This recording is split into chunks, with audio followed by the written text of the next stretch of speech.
What could you say, if you could say one thing to somebody who's never been an entrepreneur and they're thinking about making the leap of faith into becoming an entrepreneur, what could you tell them? So the entrepreneur is not so much the business. The entrepreneur is really the mindset and the skill sets and the different set of rules. Small business does not operate in the same rules as big business.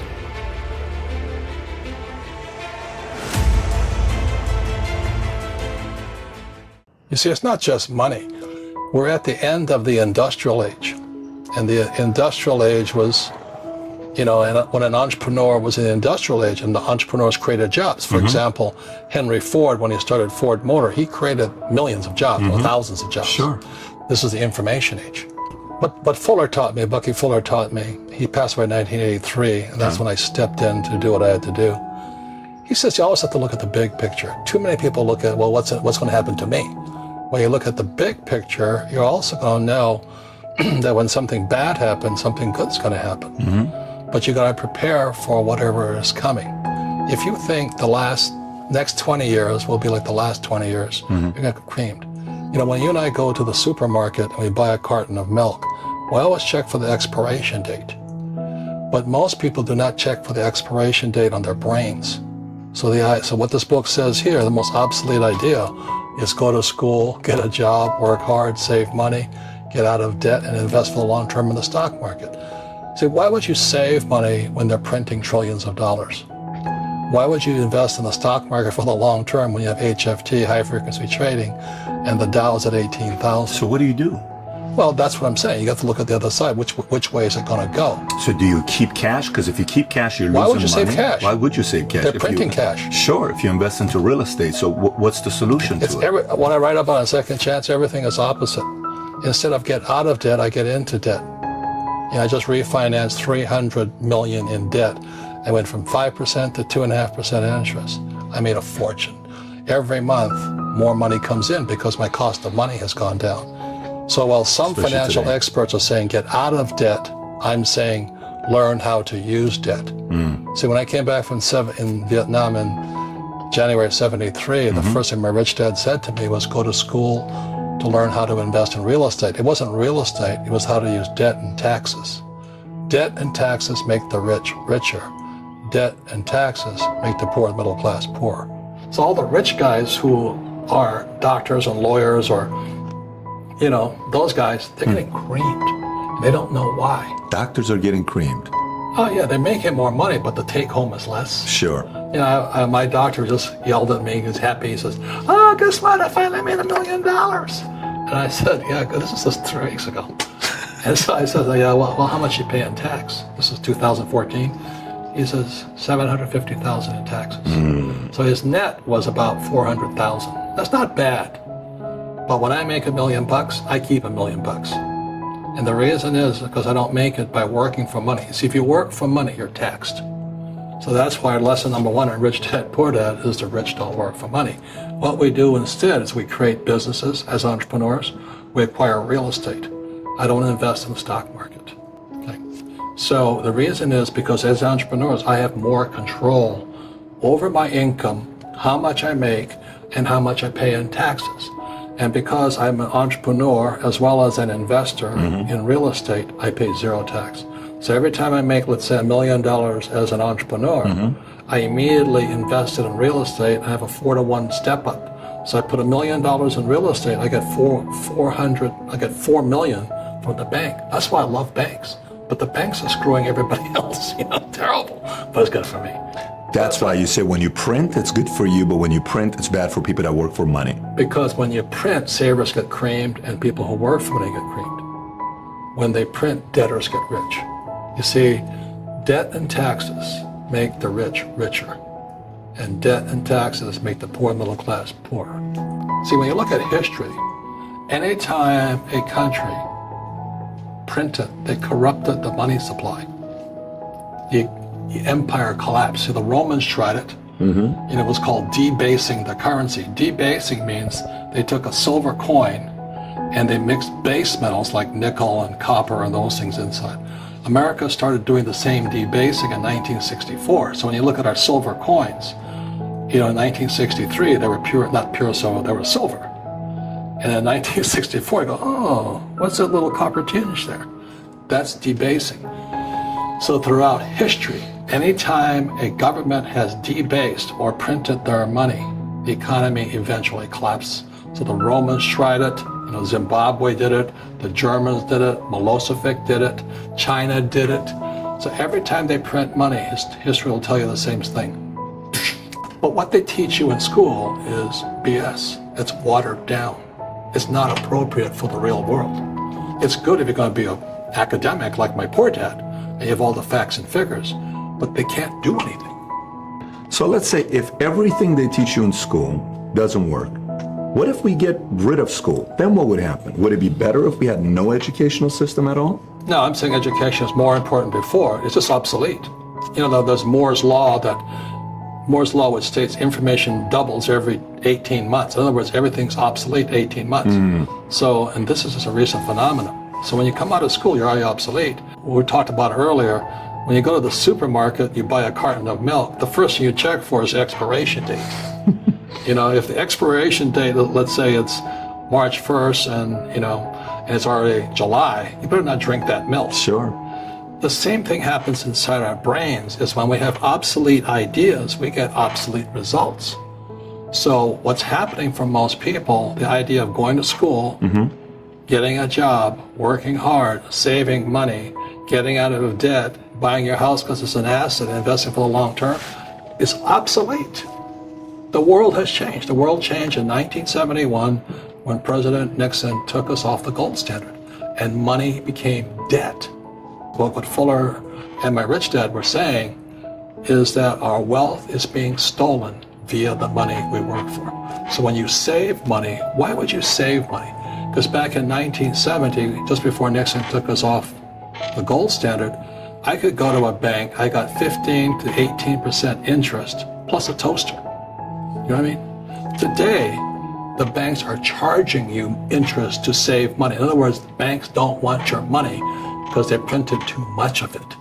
And that's why there's this bubbles in stocks and bubbles in real estate and all this. People are dumping the cash. Because as I said in here, savers are losers and cash is trash.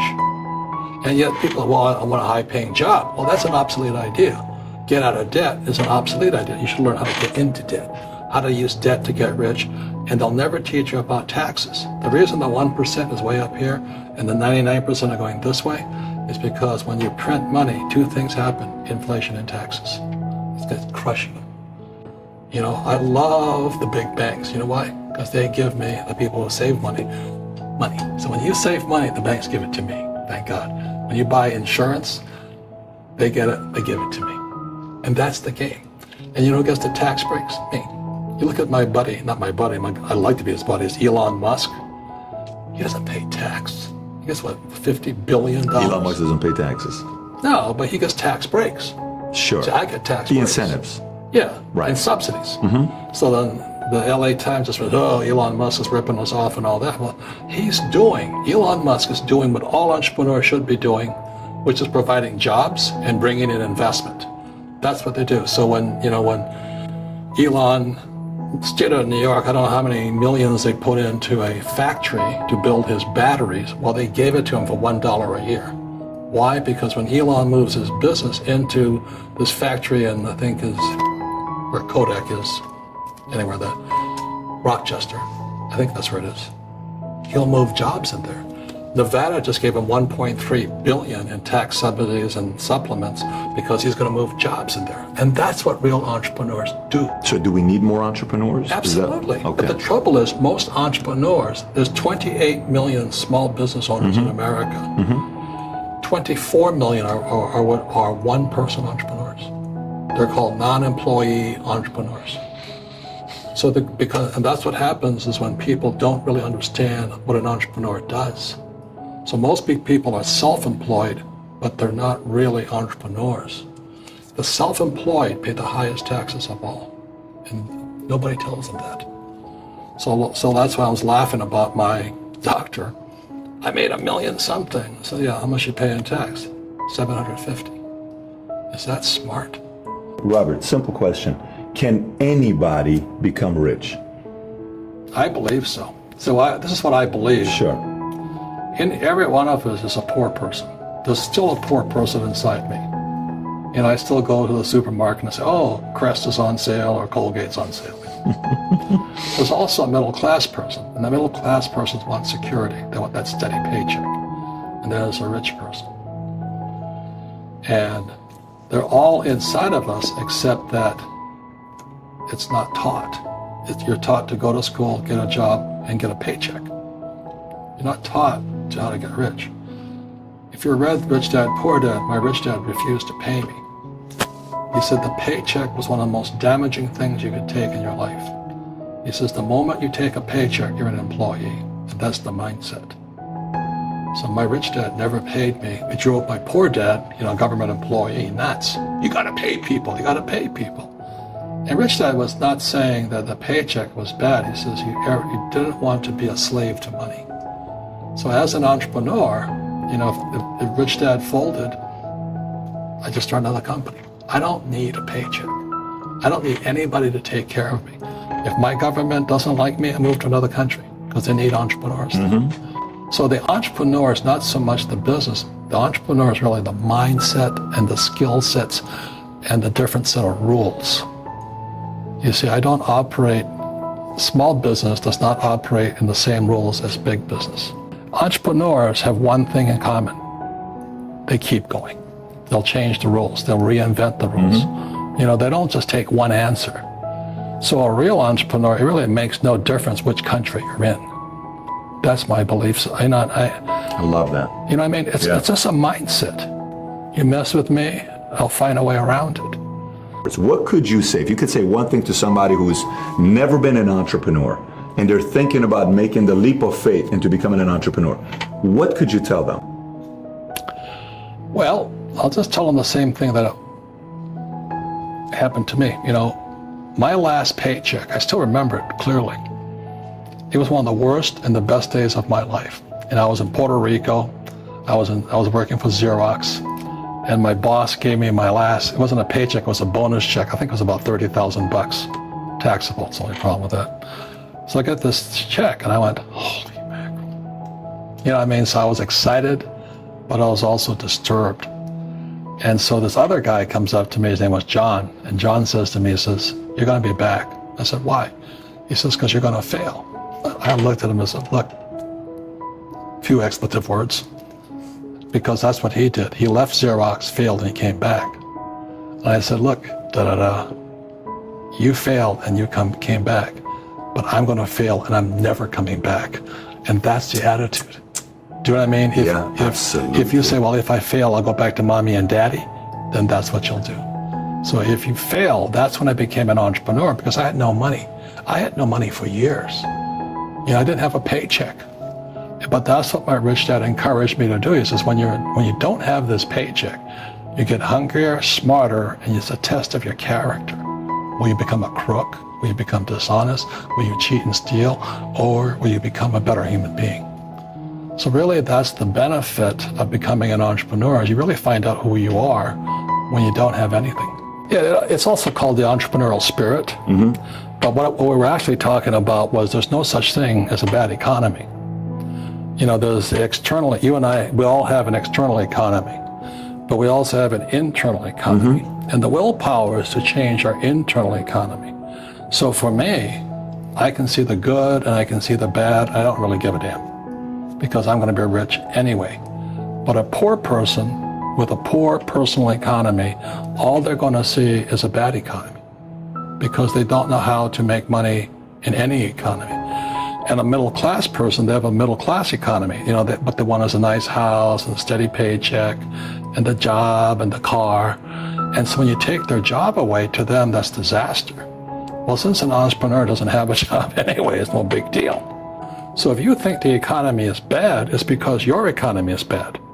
If you think that steady, employment is important, then you'll see an economy without jobs. Your economy. Your economy versus the external economy. Got it. What you control versus what you can't control. I can control. Yeah, it's called an internal focus versus an external focus.